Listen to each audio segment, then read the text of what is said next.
title sa kong kanta kay Ulingan.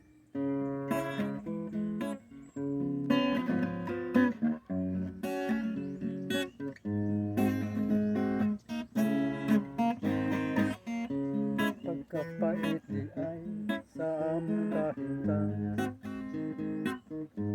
labi na kay kabus kining among pagkabutan. Tanan nga trabaho ug dang among sudlan, kun wa nay mahimo mo suot ni salasan. Kahoy among putlon kay among ulingon, unyag mga tumban na mga kahoy among gungon,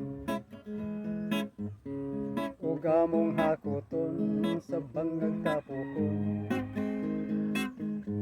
Unyag matapok na amo nasad nga tumpion,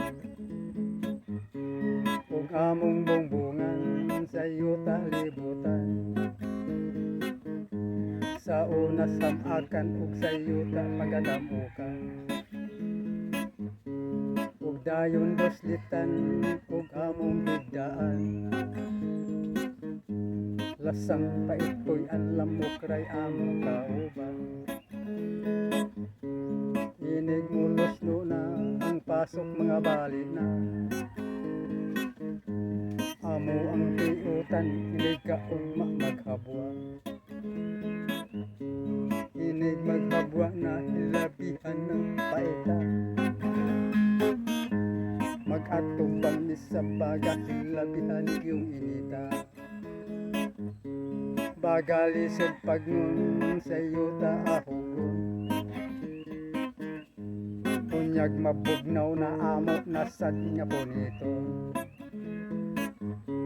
Inig magpunit na ilabihang bulingita, naong nagkaimat daw unggoy ang hitsura. Ang among komprador si Jano Hiralya,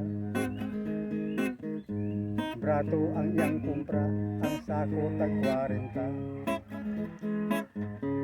Kini nga tawhana ang negosyo ay uling ra,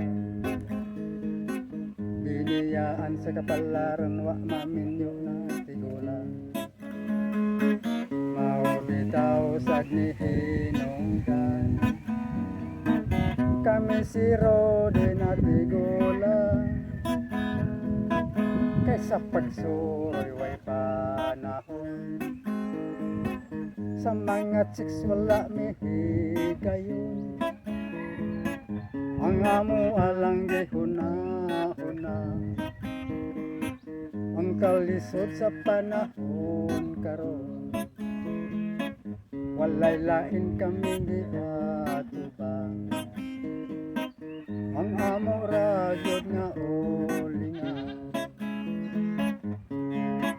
Mao bitaw sad ni hinungdan, kami si Rode na tigula. Kaysa pagsuroy way panahon, sa mga chicks wala mihigayon. Ang amo lang gihuna-huna, ang kalisod sa panahon karon.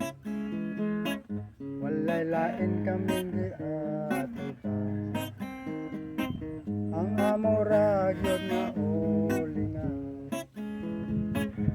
Komprador mangunguling pulos na tigula.